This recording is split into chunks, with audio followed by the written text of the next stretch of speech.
when you cook, you have to have that love within you to cook.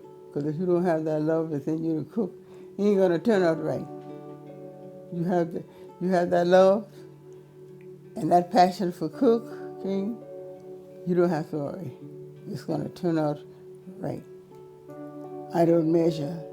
And all I want you to do is to tell me what you want, and I'll fix it.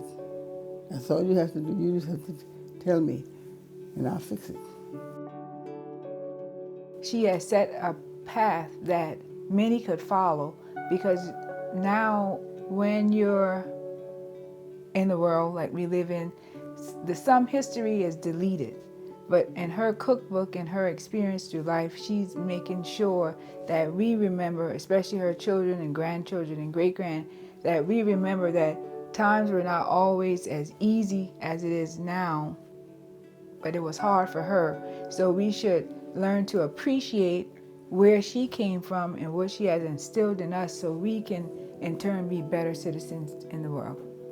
I would watch her. I would sit up on the countertop, and whatever she would make, it was interesting, so I just wanted to know what to do. So I would just look over and watch her. And she's a woman that don't measure, so it's like taste, feel, touch type person. If it doesn't feel right, then it's not right. You got to either add something to it.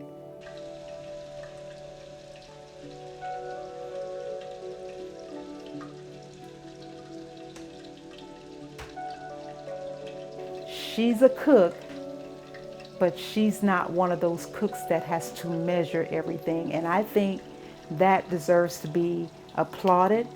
For you cooking and not measuring, and your food still turns out like, oh my God, this is good. What did you put in this? How did you do this? These are the questions that people are asking, because everybody else has to measure something, and it has to measure up to a standard. Whereas she has this